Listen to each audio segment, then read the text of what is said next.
What's going on, everybody, and thanks for stopping by. If you've watched one of my recent videos, the Get Home bag or the 24-hour bag, you saw that I kept a big can of baked beans in that bag to make a rocket stove or a hobo stove. Well, today I'm going to show you how to make said hobo stove, rocket stove. Now, you don't need to use Bush's baked beans specifically. I like to use them because I like to enjoy what I'm eating. And if you're in a situation like that, well, why not treat yourself a little bit?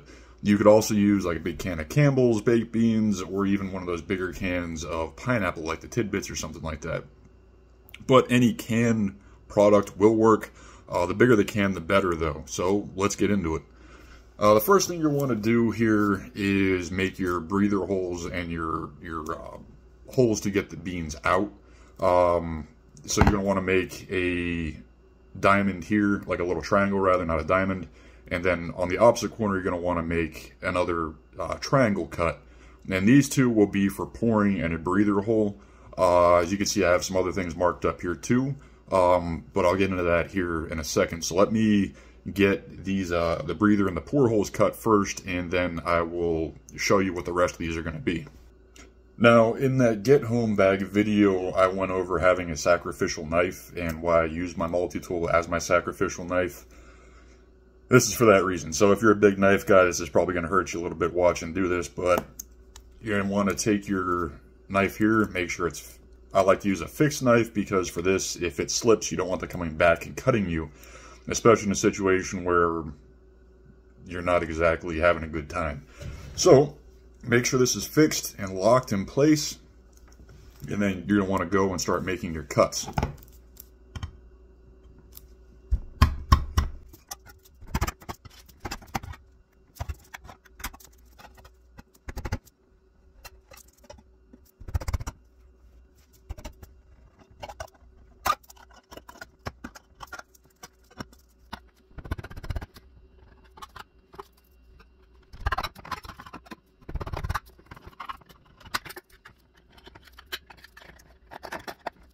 Alright, so I got my first two cuts made. I'll show you what that's going to look like here. Let me get you flipped around. So these are going to be either one. One's going to be your breather, one's going to be your pour. Now, just be careful because these are very sharp. Again, you don't want to be cutting yourself inadvertently. So the last part, you're just going to use a can opener. If your multi-tool comes with it, then you could either use that just to zip around the edges here, or you could use the knife like I've been using.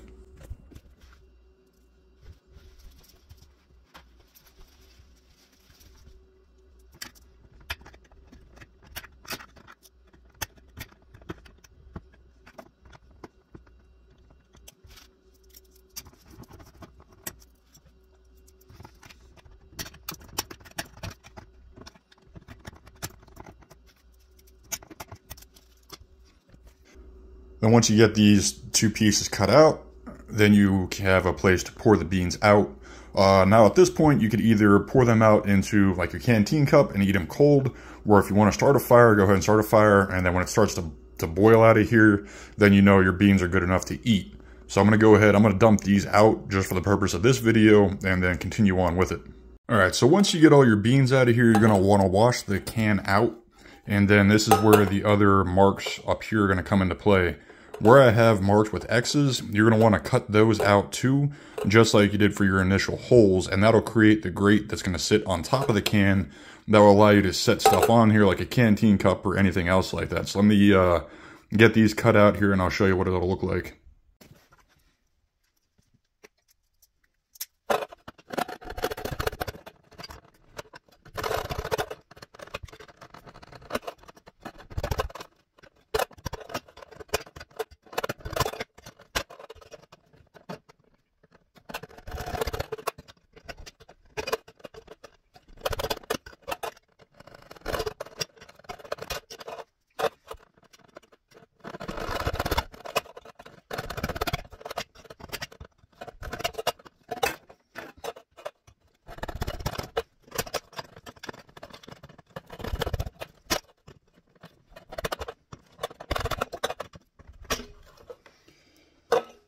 Alright, so now I got these cut out. just like before. So I'm going to go ahead and bend them up with the pliers and then cut them out with the can opener.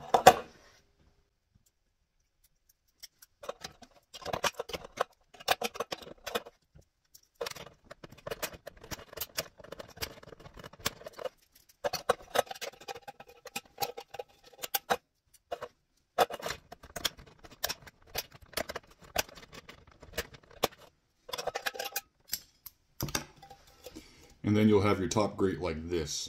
Now, be careful. Again, this is super sharp, so if you have anything on here, like burrs and stuff like that, try not to touch this a whole lot because this will cut you.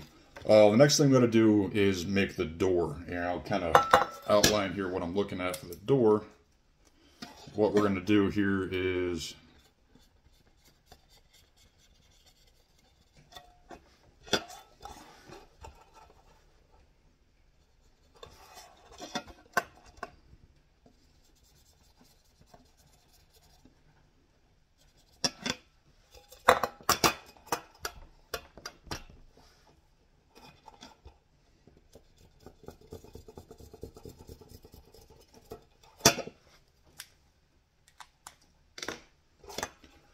on one of these numbers here.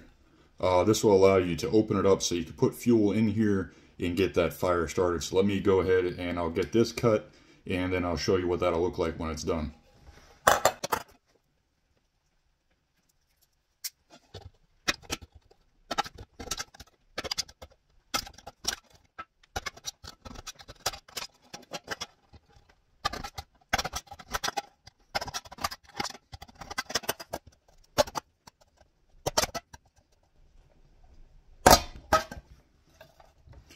Now, just a little tip when you're doing this so you don't accidentally slip and cut yourself. As you're doing this, just do one rib at a time. That way you're not trying to take off more than you could chew and not hurt yourself. Again, the point of this is to make your survival situation better, not worse.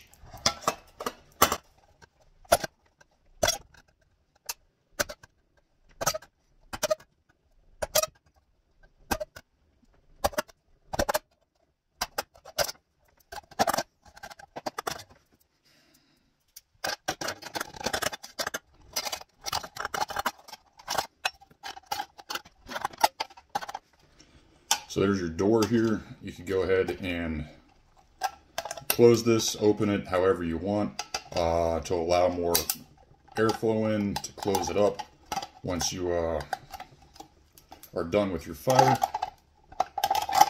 Try to get this a little better bend in it.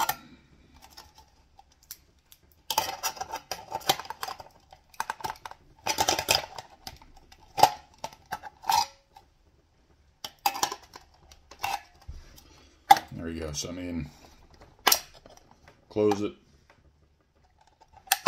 open it, and then your fuel is going to go in here. Now, the last thing I'm going to have to do here is punch some holes around the bottom just to let airflow get in and, you know, have a nice healthy fire here. But I'll get these punched in and then we'll go get a fire started in this thing.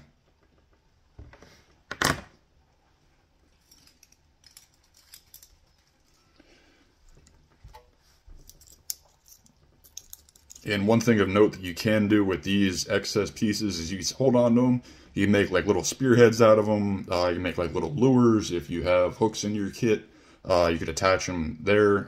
So there are multiple uses with these things. So just don't discard them right away once you get this cut out. All right, so for actually employing the rocket stove, you're gonna wanna make sure you have your material here. And I already have this process down. This is gonna be my light kindling wood. This is going to be my ignition source here. This is just dryer lint. And then I have increasingly bigger piles of wood. Because as this catches, you're going to want to put bigger stuff in because it'll last longer. And it'll keep that fire going and allow you to cook whatever you're cooking over top of this. I mean, this is what you're going to end up with. These are some bigger pieces, but as they burn, you can kind of push them into the stove a little bit. So let's get this started here, and I'll show you how to start this with a flint and steel. Now for this, you're going to want to use pine. Pine is the best wood to use in a situation like this because even when it's wet, it should still ignite. And if you could get a nice bough from the bottom of a tree, that will ignite pretty easily. There we go. Now, some tips and tricks here for getting your flint and steel is when you're doing your sparks, don't draw it away. You want to pull the flint away from towards yourself. Little voiceover here to bring you guys up to speed. I had to pull the drylin out of the can because I just wasn't getting the sparks that I needed to really get this thing ignited. And you can see here when it finally does go, there's kind of an oh crap moment. How do I get this thing back in the can? But I was able to get it back in and then begin to feed my smaller pieces in here in my initial kindling and fuel source. And as you'll see here, you know, how much of the branches actually stick out of the can. Now, I broke these down into probably 4-inch pieces or something like that, and, you know, still a lot of the wood is sticking out. So when you're picking your can size to make these survival stoves, hobo stoves, bigger is better. You know, if you use a standard, you know, soup can or something like that, you're just not going to have the width to really accommodate any kind of fuel. You know, you're going to have to really break those sticks down into fine little pieces to really be able to get any kind of a fire source. As you can see here, I just keep adding, you know, sticks in and to kind of get that coal base and to just make that fire bigger and bigger.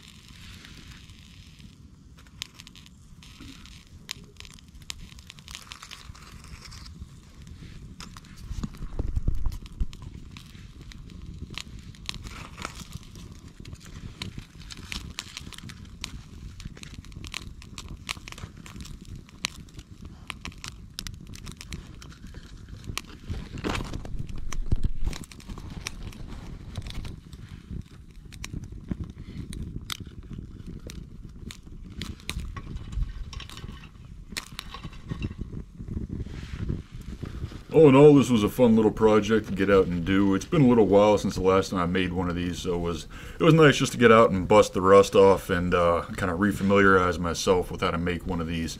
You know, this is one of those things that fall into a perishable skill set, you know, bushcraft, fieldcraft.